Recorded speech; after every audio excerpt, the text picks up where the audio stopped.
introduce. We've got Brian, our treasurer, Jody Fields, and Dan Schweers. They are part of council, and I can just assure you that we all take our responsibilities very seriously as church council, and again, we really appreciate your support. The other members of church council that aren't here are Adria Tyndall, she's our current vice chair, Paul King, he's our clerk, and Mark Rockwell is also on church council. It's a great group. Lots of support, lots of lively conversations. Just glad to be part of this group with you guys.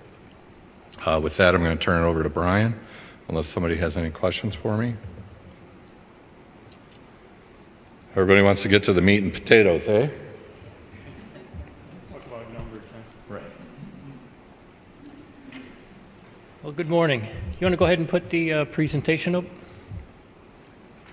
So council has reviewed and put together a proposed budget that we'll be walking through. But if you want to go ahead and go to the next slide. So what I'll be covering, you took my agenda out. My gosh, there we go. Thank you. So we'll cover our current year, where we're at from a projection standpoint. I pulled some preliminary numbers, haven't gone through detailed analysis of all the accounts yet. But this should give us a good representation of where we're going to land for this year. And then we'll go through the proposed budget for next year. Now you can go to the next one. So for the current year, you can go ahead and go to the next one. So we'll end up, man, I just can't see that. Here you go. Thanks. Well, now I need this. I didn't have to use these last time I was treasurer. It's been a long time. Yeah, so right now we're projecting out about $936,000 for revenues, and that'll give us just a slight surplus. But that also includes moving $25,500 over from the readoptee funds. And if you remember, we have left those funds as in cash to help support in the short term in terms of cash flow and economic issues. So that's how we ended up balancing out our current year. You can see relative to budget, expense-wise, we came in real close, a little under by about $1,000. So fundamentally, we had good control on what we were spending our money on. If you want to go ahead and go to the next slide. So kind of reviewing a little bit of a slide from last year's annual meeting. One of the things that we had talked about is how we were increasing our revenue line year over year. And we had about a $53,000 increase.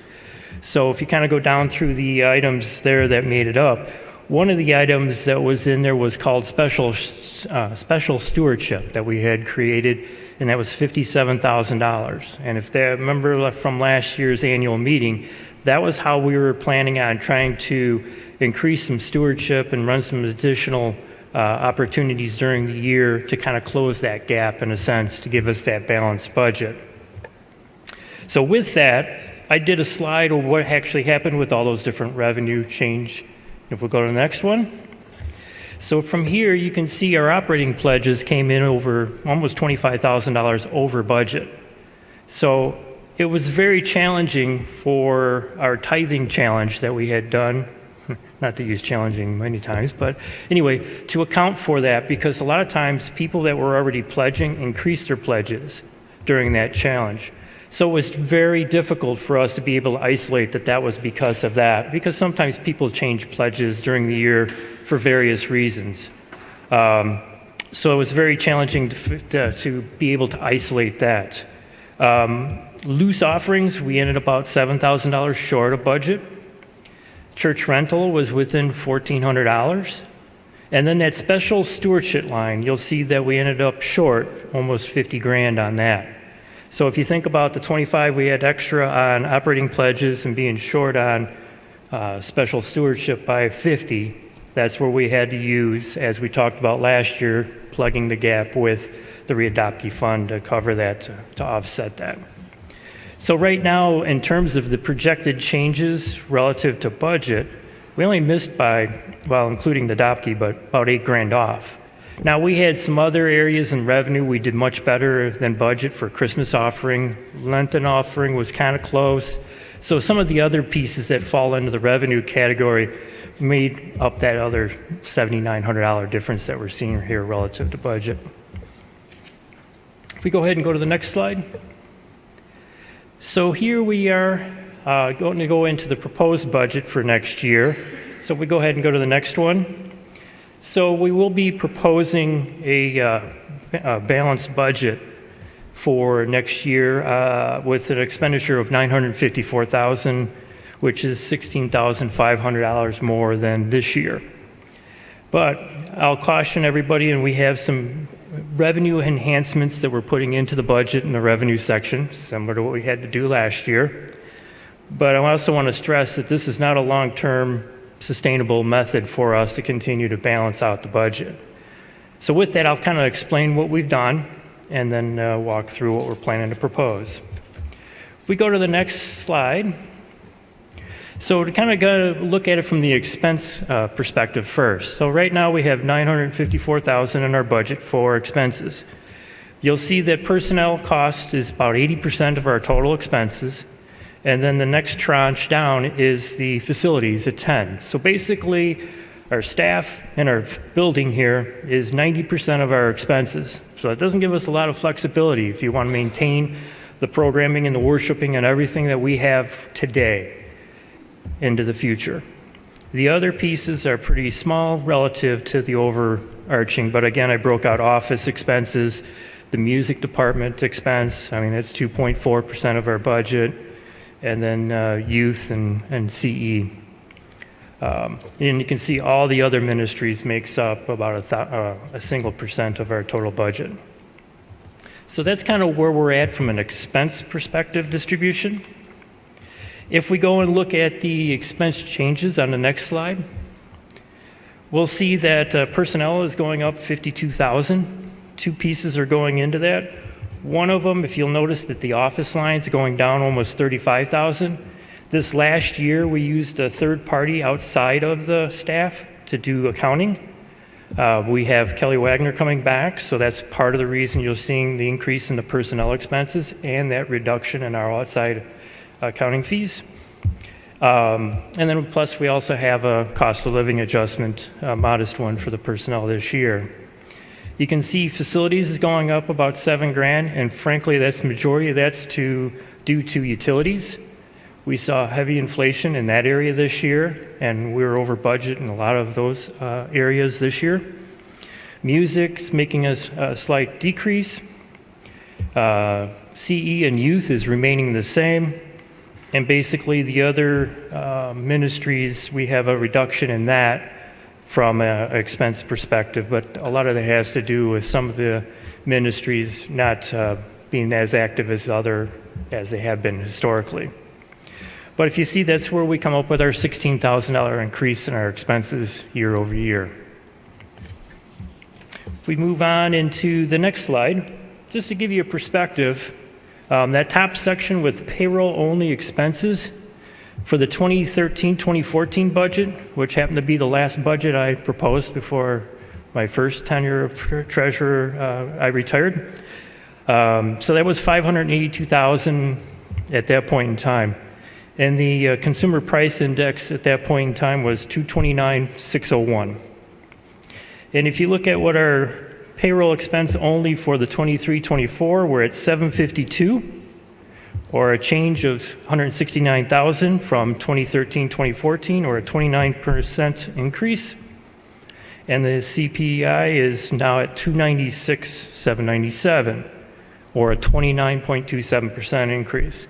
So probably the staff configuration is a little bit different, in terms of roles and part-times and full-times. But if you think about it, we're right in line with what we're spending from 10 years ago to today in terms of our personnel. We can move on to the next one. So now let's go into the revenue side. So operating pledges, we're going up to 737 versus 689. But if you remember, we were just under $720,000 for this year. So even though you're seeing a $47,000 increase year over year, compared to last year's budget, compared to this year's actuals, it's not as big of a jump. Lenten offering, we took down 2,000. Christmas offering, we took up 5,000. Again, those were kind of what we had seen already for this year. Loose offerings, we left at an even 60.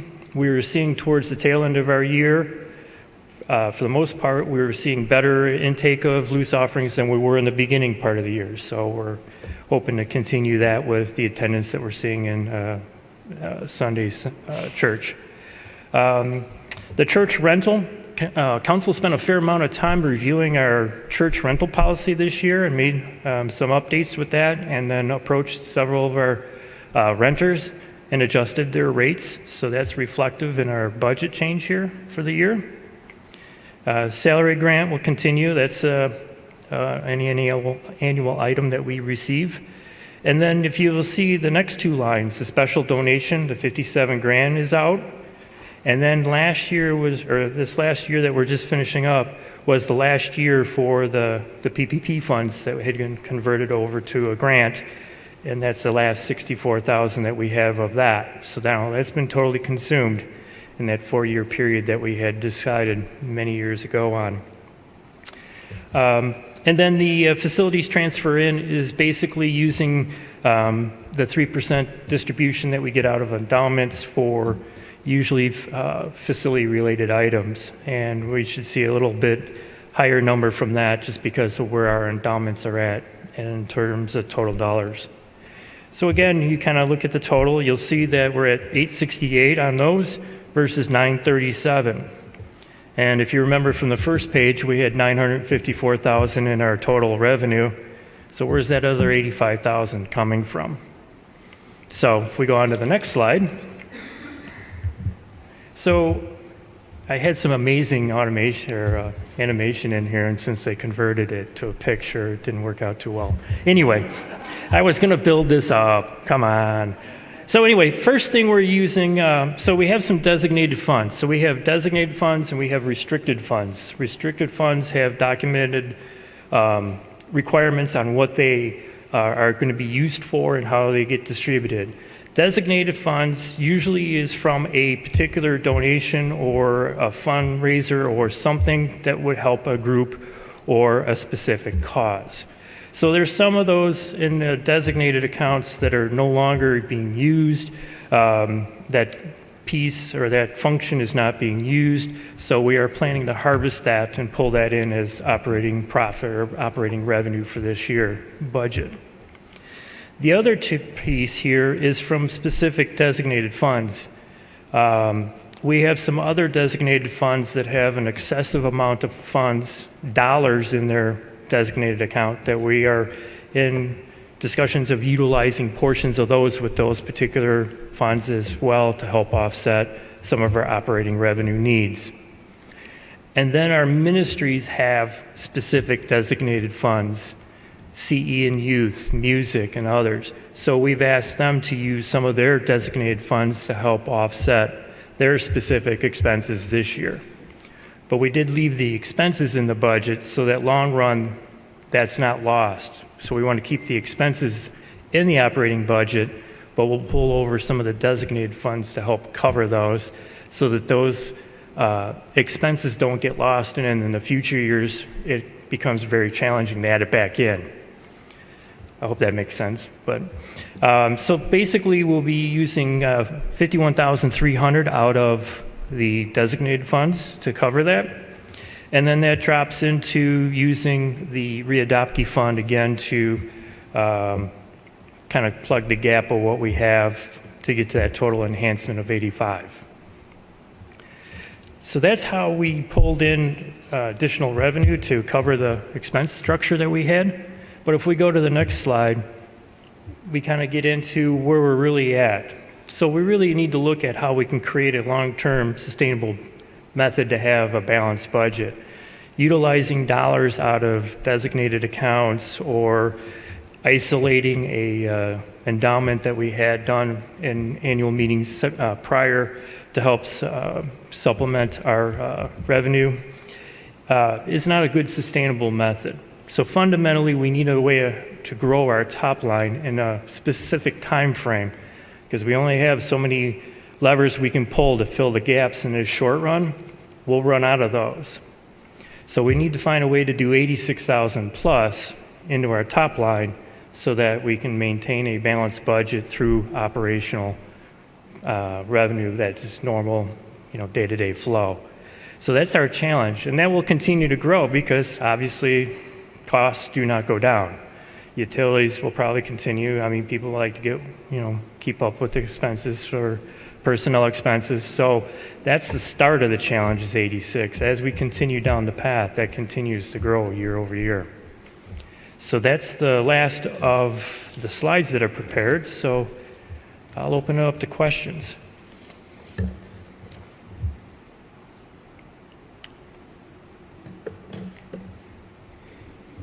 Do we have a mic? Oh.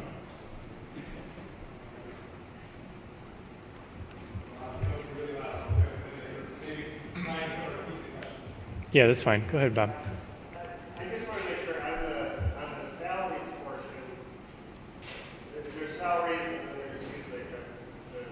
The music is not, obviously, that doesn't include salaries for the music people No, the personnel expenses includes our music ministry staff in there as well. So that's everybody. Yeah, the question was, I'm sorry, I was supposed to repeat it first before answering it. Apologize. The question was the music staff within that personnel expense category, and it is. So I have one over there.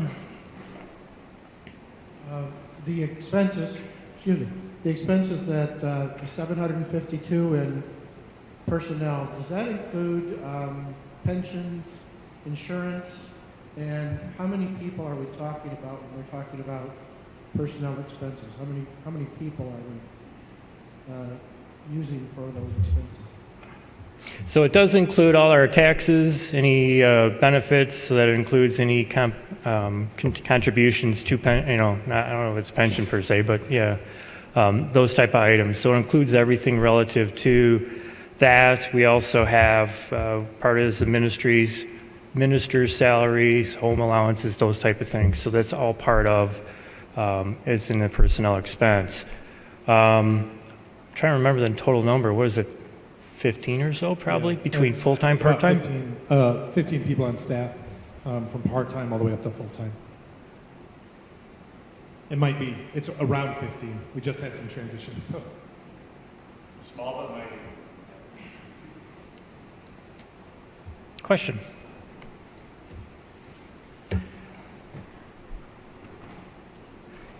If the pastor thing doesn't work out, Eric, I think you got a job as an usher.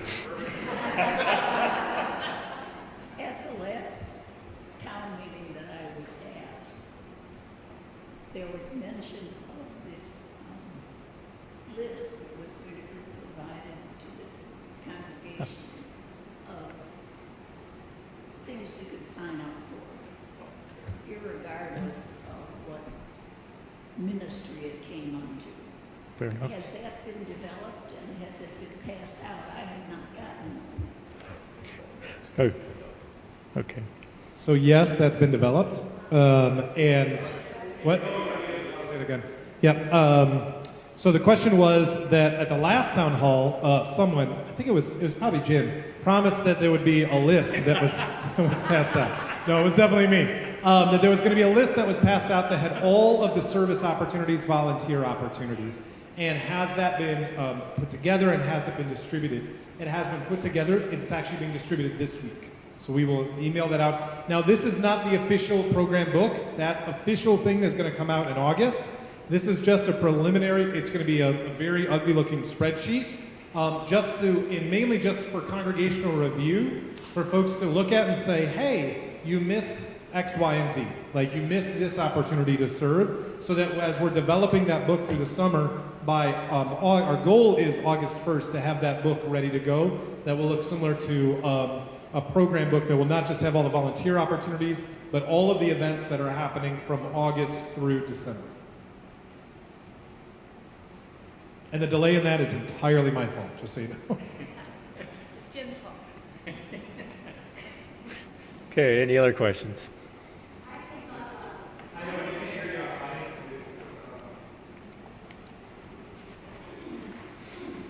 Does it work? Yes. Okay. Anyway, would you review what was the special stewardship that was in that chart? I don't remember from last year. So the special stewardship was last fall, we did kind of a double push, both called Next Step Stewardship and the Tithing Challenge. And so what we found was we had one family that participated in the Tithing Challenge, but what we saw was a lot of people increased their giving over that month in which we were talking about stewardship. We just encouraged folks to kind of step up their giving in a fall appeal, which we haven't done before, and really reframing stewardship from a spiritual perspective. And so that's where we saw this really extraordinary rise in giving that way overshot. And Brian did a great job of pointing that out. It was a little bit trickier to figure out which line that came into. So it looks like we missed the boat when actually we really, again, we hit about half of our goal, which is extraordinary.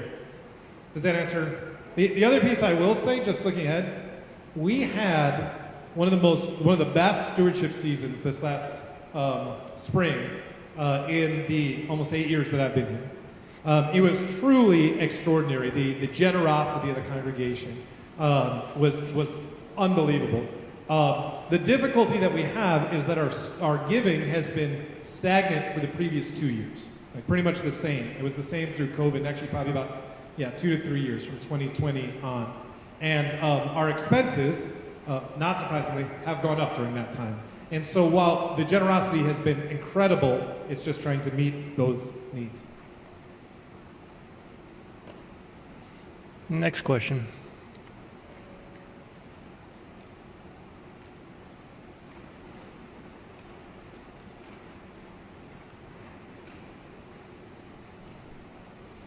Are there any provisions for improving the appearance of the church on the outside by having a coat of paint applied? The question was, are there any provisions for painting the exterior? So the sanctuary was painted. So you can see the outside. The sanctuary we painted this last year. We actually did 2 huge improvements. One was repainting the entire sanctuary, and repairing it. And then the other was replacing the flat roof. And so as you've noticed, the last 2 weeks, have we seen any leaks? Fantastic, right? But we did replace the flat roof, and so we're really excited about that. And so I don't know specifically if there are provisions in there for repainting the rest of the church, which would be, the education wing and the 2004. Yeah. Yeah.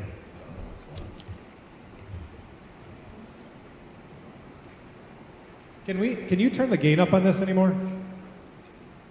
There we go. That might be a little bit better. Just a quick question. Do we know, are our pledging units the same as they were pre-COVID, or how do we compare pre-COVID? So the pledging units are roughly the same. We've been relatively static with pledging units. So I just want to, real quick, you say, well, how is that possible? We have so many new people coming in and things like that. That's true, but we also lost a lot of people through COVID. We had over 20 families move away, as well as we had a lot of folks that passed. And so we've been, in terms of giving, so those are family units or individuals, units, giving units, those have remained relatively the same.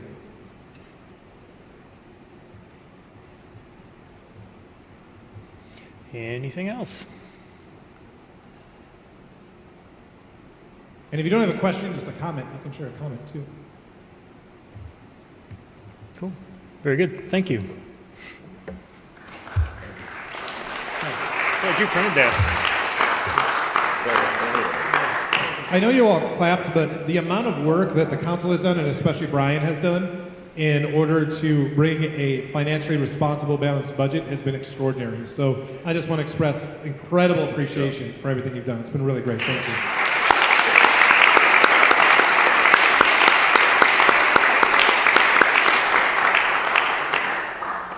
Well, thank you all for coming, and we hope to see you next week. And if not, then we'll see you on Father's Day at the annual meeting.